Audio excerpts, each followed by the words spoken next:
주님께서 여러분과 함께 또한 사제의 영과 함께 루카가 전한 거룩한 복음입니다. 주님 영광 받으소서. 그때 예수님께서 눈을 들어 제자들을 보시며 말씀하셨다. 행복하여라 가난한 사람들, 하느님의 나라가 너희 것이다. 행복하여라 지금 굶주리는 사람들, 너희는 배부르게 될 것이다. 행복하여라 지금 우는 사람들, 너희는 웃게 될 것이다. 사람들이 너희를 미워하면, 그리고 사람의 아들 때문에 너희를 쫓아내고 모욕하고 중상하면 너희는 행복하다. 그날에 기뻐하고 뛰놀아라. 보라, 너희가 하늘에서 받을 상이 크다. 사실 그들의 조상들도 예언자들을 그렇게 대하였다. 그러나 불행하여라 너희 부유한 사람들, 너희는 이미 위로를 받았다. 그러나 불행하여라 너희 지금 배부른 사람들, 너희는 굶주리게 될 것이다. 불행하여라 지금 웃는 사람들, 너희는 슬퍼하며 울게 될 것이다. 모든 사람이 너희를 좋게 말하면 너희는 불행하다. 사실 그들의 조상들도 거짓 예언자들을 그렇게 대하였다. 주님의 말씀입니다. 그리스도님 찬미합니다.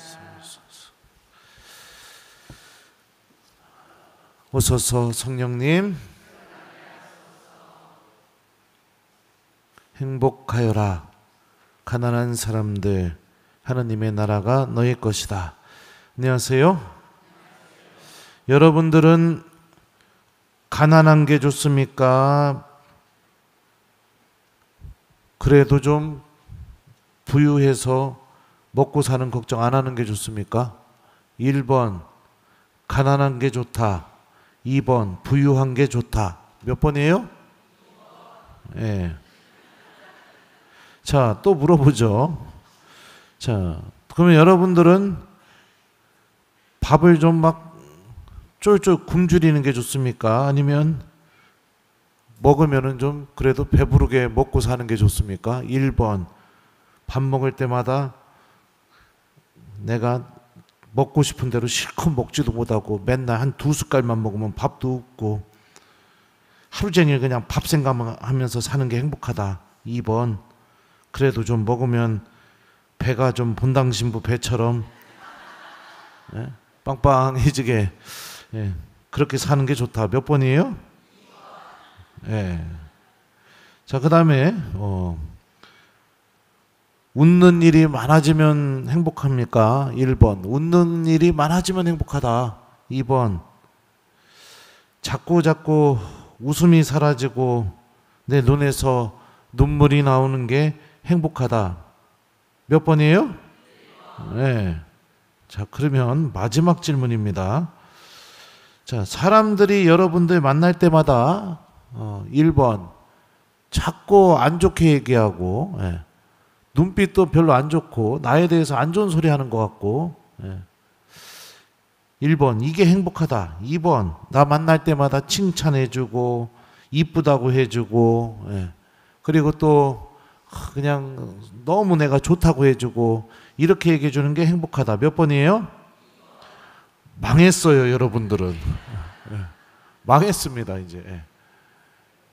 예수님은 우리가 굶주리고 가난하고 그리고 눈물을 흘리고 그리고 또 사람들이 우리에 대해서 좋게 얘기하지 않을 때 그때가 행복하다고 이렇게 말씀하십니다.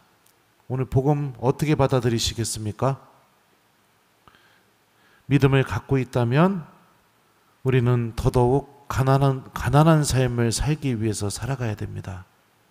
내가 믿음을 갖고 있다면 주님 때문에 이 불행해지는 그 사람들이 사악한 말을 하는 이유가 복음에 나오죠. 예수님 때문에 내가 오해도 살 수 있고 사람들에게 좋은 평판을 듣지 못하는 그런 삶을 살 수 있도록 지향해야 돼요. 주님 때문에 눈물이 많아지는 삶, 주님 때문에 굶주리는 삶. 이게 행복의 기준이라고 말씀하시는데 정말 많은 경우 우리는 하느님에 대한 믿음을 갖고 있으면서 예수님이 말씀하신 이 행복의 기준과는 정반대의 삶을 원합니다.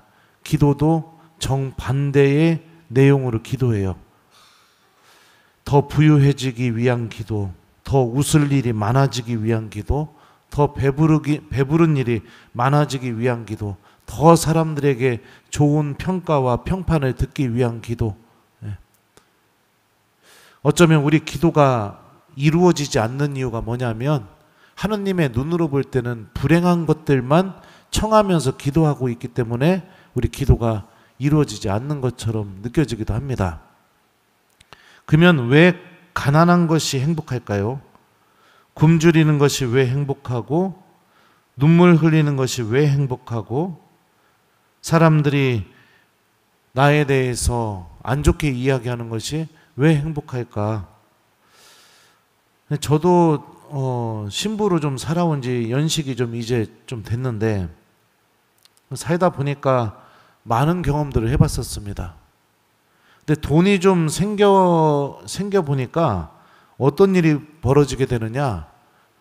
제 마음 안에 하느님이 계셔야 될 그곳에 돈이 떡하니 자리를 차지하고 앉아 있는 거예요. 그리고 하루 종일 뭔 생각만 할까요?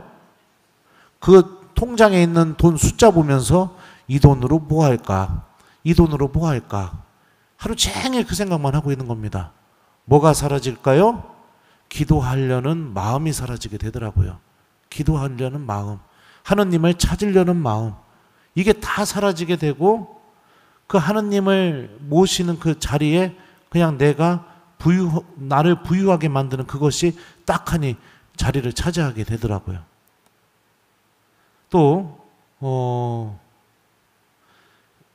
전에 있던 본당이 재정적으로 그렇게 탄탄한 본당이 아니었었어요. 교우들도 굉장히 어렵게 사는 교우들이 많았었고요. 거기서 이렇게 첫 본당이었는데 그러니까 제가 처음으로 주임 신부 나간 본당이었죠. 여러분들 해보고 싶었던 게 얼마나 많았겠습니까? 처음으로 본당 신부가 됐는데 다른 본당에서 해보는 거 그것도 다 해보고 싶고 우리 교우들한테 막 더 많이 행복하게 해주고 싶고 사랑도 막 주고 싶고 그런데 이게 뭐랑 똑같냐면 총은 있는데 총알이 없는 거예요. 그게 뭔 소리냐? 본당이 재정적으로 탄탄하지 못하니까 뭘 하고 싶어도 실질적으로 할 수 있는 것들이 안 되게 되더라고요. 거기서 지내면서 교우들의 어려움도 보게 되게 되고 그렇다고 해서 그 본당이 막 무진장 나쁜 본당이다 이건 아니에요. 조금은 보통 일반의 본당보다는 좀 어려운 본당이었습니다. 그러다 보니까 교우들의 어려움들을 많이 옆에서 지켜보게 되게 되고 그러니까 결국에는 그런 상황에서 조금만이라도 좀 이렇게 좋은 일이 있게 되게 되면 하느님께 감사드리는 마음을 갖게 되더라고요. 근데 맨날 웃기만 하고 좋은 일만 항상 있고 그러면 어떻게 되느냐? 하느님께 감사드리는 법을 잃어버리게 되더라고요. 감사드리는 법. 지금 내 삶이 하느님의 은총으로 이루어졌다는 것을 내가 인식하고 주님께 감사드리는 법. 그 마음을 잃어버리게 되더라고요. 모든 것이 풍요로워져서 내가 굶주리지 않고 그러고 살면 사람이 어떻게 될까요? 아주 작은 불편함에도 폭발적으로 화를 내게 되면서 하느님께 의지하는 마음, 이런 마음을 잃어버리게 됩니다. 자기밖에 모르는 그런 마음을 갖게 되는 것 같아요. 결국에 가난한 거, 굶주리는 거, 눈물 흘리면서 우는 거, 사람들이 좋은 말을 해주지 않는 거, 이 삶이 왜 행복하냐면 내가 그런 상태에 놓이게 되게 되면 내 영혼은 하느님을 바라보게 되고 하느님께 의지하게 되는 삶으로 넘어가게 되기 때문입니다. 주님께 기도하고 도움 청하고 힘들고 어려울 때 사람들에게 위로받지 않으려고 하고 성체 앞에 머물면서 주님께 위로받으려고 하고 하느님과 함께하는 삶이 가난한 삶, 굶주리는 삶, 눈물 흘리는 삶, 사람들에게 좋은 얘기를 듣지 않는 삶, 그 안에 담겨 있습니다. 만약에 여러분들 기도하는 삶이 사라져버렸다면 왜 그러느냐? 여러분들이 너무 부유해졌기 때문입니다. 영혼이 하느님을 바라보지 않아도 내가 살 수 있다는 교만에 빠져 있게 된 거예요. 그 재산 때문에, 그 재물 때문에. 만약에 하느님께 감사드리는 마음이 사라져버렸다면 여러분들이 너무 배부른 사람이 되었기 때문입니다. 모든 것이 풍족하기 때문에 주님께 감사드리는 마음이 사라져버린 거예요. 하느님을 바라볼 수 있는 영적인 능력이 없어져 버린 거죠. 하느님께 의지하는 마음이 만약 사라져 버렸다면 여러분들은 세상이 주는 기쁨, 사람들이 주는 기쁨, 그 기쁨에 너무 익숙해져 버렸기 때문입니다. 주님께 의지하고 하느님의 도움이 없이는 살아갈 수 없다라는 내 영혼의 이 아주 명확한 현실, 이거를 잃어버리게 된 거죠. 사람들에게 보여지기 위해서 거짓말하고 나의 모습을 꾸며버리고 그리고 내 형편에 할 수 없는 것도 무리해서 하면서 그냥 그 좋은 소리 듣기 위해서 겉으로는 기쁘고 행복할지 모르겠지만 내 마음은 점점 병들어가는 그런 상태로 넘어가게 됩니다. 우리는 신앙인입니다. 하느님을 믿고 있는 사람들이죠. 아무리 행복한 삶을 살고 있다 할지라도 그 행복이 하느님을 찾는 마음을 잃어버리게 했다면 우리는 가장 불행한 삶을 살고 있는 사람이라는 걸 절대로 잊어서는 안 됩니다.